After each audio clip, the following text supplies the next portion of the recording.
노무현 정부의 변양균 전 정책실장이요. 윤석열 대통령이 이 변 전 실장을 경제고문으로 위촉했습니다. 화면부터 준비했습니다. 대통령 경제고문에 위촉함 2022년 7월 15일 대통령 윤석열.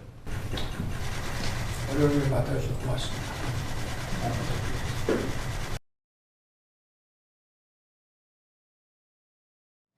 조금 전에 용산 대통령실에서 위촉식이 있었어요. 저희가 발빠르게 영상을 받아서 한번 준비를 했는데 일단 변양균 전 실장의 기억이 가물가물하신 분들도 있을 테니까 이현정 의원님. 네.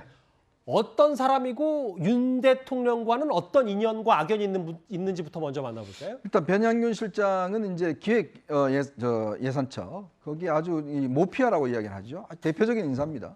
기획예산처에서 했고 노무현 대통령 시절에 이제 그 정책실장을 했고요.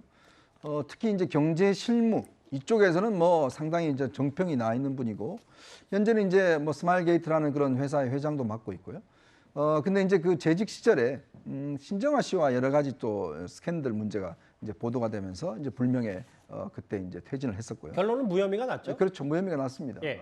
났는데 어쨌건 이분이 이제 굉장히 실무에 있어서는만큼은 이제 그 뛰어나다 보니까 아마 이제 옛날에 근데 그 사건을 사실 이제 그때 이제 윤석열 대통령이 그때 이제 제가 알기로 영구관인가요? 하면서 이 사건에 개입한 적이 있어요. 어허. 그래서 사실은 그때 어떤 면에서 보면 좀 안 좋은 인연이 있었던 것 같은데 문제는 이제 또 지금 이제 경제 상황이 어렵다 보니까 이제 변양균 전 이제 실장을 이제 지금 발탁을 해서 사실 좀 이 보면 윤석열 대통령이 주로 노무현 대통령 시절의 사람들하고 꽤 아마 이 인연이 깊고 또 친한 감이 있는 것 같습니다. 그런 측면에서 이제 실장을 발탁을 했는데 저는 솔직히 조금 현재 어떤 우려되는 부분은 그런 거예요.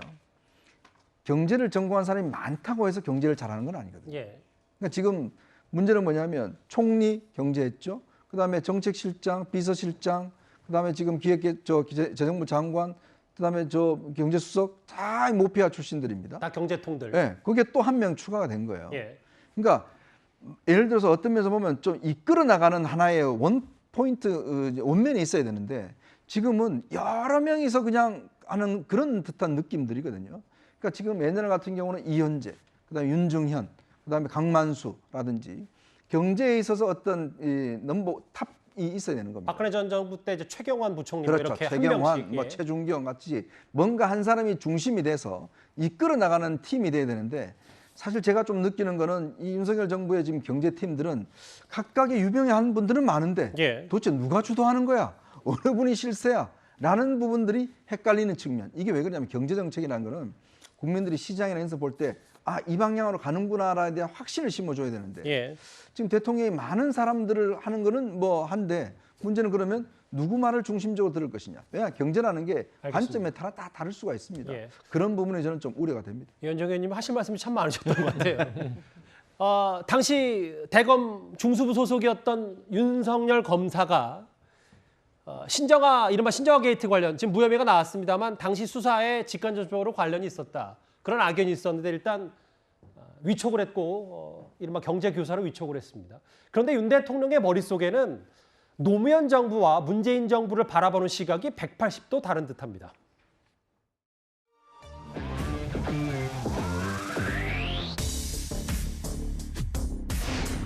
과거에 수사하셨던 변양균 실장 때 지금 경제고문 위촉하실 예정인데 그 의미와 배경에 대해서 한 말씀 여쭤봅니다. 뭐 많은 분들이 추천을 변양균 전 정책실장은 혁신이라는 측면에서 공급 측면에서 4차 산업혁명 산업구조에 좀 부합하는 그런 그 철학을 아주 오래전부터 필요하신 분이라 여러분들의 추천이 계셨습니다.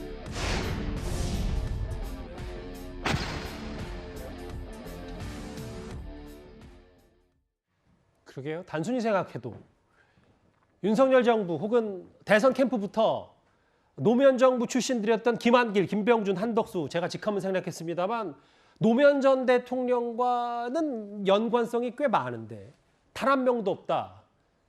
뭐 예측 가능한 부분입니까?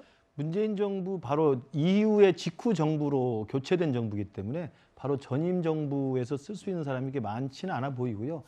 그러니까 실제로도 민주당 내에서의 주류 계보에서도 보면 문재인 정부의 이른바 친문이라고 하는 분들이 이 15년 전에 노무현 정부 때 친노라고 하는 분들과 겹치는 분도 계시지만 겹치지 않은 분도 많습니다. 예. 사실은 친노와 친문은 약간의 분화와 좀 분리가 되는 상황이 있기 때문에 국민들의 머릿속에도 이제 그렇게 여겨질 거라고 보이고요. 그래서 아마도 윤석열 대통령의 인식과 머릿속에는 여러 차례 노무현 대통령에 대한 존경심, 노무현 대통령에 대한 애정 이런 것들은 수차례 드러난 바가 있습니다. 봉하마을 뭐 참배한 건 말할 것도 없고요. 김건희 여사도 권영숙 맞습니다. 여사를 그리고 만났죠. 노무현 정부에 대해서 잘한 점들을 이야기를 많이 예시를 했기 때문에 노무현 대통령과 노무현 정부 당시의 역사적 성과에 대해서는 상당히 긍정적으로 평가하는 것이 정평에 나 있고 예. 그러나 이제 문재인 정부는 바로 문재인 정부의 뒤를 문제가 있다고 생각해서 정권 교체 여론의 민심을 얻고 교체가 된 대통령이기 때문에 문재인 정부의 잘못된 점에 대한 훨씬 더 많은 인식도 있는 것으로 보이니까 이게 노예 사람들은 많이 쓰고 문 사람들은 안 쓴다고 이렇게